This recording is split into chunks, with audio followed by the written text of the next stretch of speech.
শামীম পাটোয়ারিকে নিয়ে বলা হচ্ছিল যে আয়ারল্যান্ড সিরিজ তাকে দলে রাখা হয়নি এবং এটা নিয়ে ক্যাপ্টেন লিটন দাসের একটা আক্ষেপ ছিল। অনেকটা এমন অবস্থা চলে গিয়েছিল যে ক্যাপ্টেন এবং নির্বাচক মুখোমুখি অবস্থানে, সেখান থেকে শামীম পাটোয়ারি কামব্যাক করাটা, এবং আমরা দেখতে পাচ্ছি ধারাবাহিকভাবে তিনি ভালো খেলছেন, প্রত্যেকটা ম্যাচে 40+ রানের ইনিংস রয়েছে তার।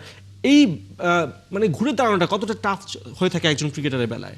সেটাই, যেটি শামীম নিজেও বললেন যে তাকে লিটন যেভাবে ব্যাকআপ দিয়েছেন, মানে এই সময়টা তার খারাপ সময়টা যখন যাচ্ছিল তখন কিন্তু তিনি সিলেক্টরদের সঙ্গে আমরা দেখেছি যে কিভাবে মানে একদম ওপেনলি প্রেস কনফারেন্সে এসে তিনি এই কথাটি উত্থাপন করেছেন যে তিনি জানতেন না, যে তাকে জানানো হয়নি যে শামীমকে বাদ দেওয়া হয়েছে। তো তারপরে শামীমের এই ইনিংসটা আমি মনে করি যে এটা শামীমের জন্য ওয়ার্ল্ড কাপের আগে একটা ভীষণভাবে একটা কনফিডেন্স দিবে এবং পুরো দলকে কিন্তু এই তার এই ইনিংসটা, তার এই মানে ফিরে আসাটা তাকে কনফিডেন্স দিবে। এবং আমরা অলরেডি জানি বলতে আগামীকাল হয়তো স্কোয়াড দেওয়ার কথা, কিন্তু এরই মধ্যে কিন্তু স্কোয়াড ঠিক হয়ে গেছে। আমাদের সূত্র যেটা বলছে যে এই স্কোয়াডে কিন্তু জাকের আলী বাদ পড়ছেন এবং শামীমকে নিয়ে যে কনফিউশন ছিল সেটা তার আগেই কিন্তু কাটিয়ে উঠেছেন তিনি। তার মানে এটা না গতকালের ইনিংসটার জন্যই কিন্তু তিনি বিশ্বকাপে আসছেন, তার আগেই কিন্তু তিনি নিশ্চিত হয়ে গেছেন এই স্কোয়াডে তিনি আছেন এবং 6 নম্বর যে জায়গাটি বাংলাদেশ চাচ্ছিল ফিনিশিংয়ের জায়গাটি, সেটাই হয়েছে।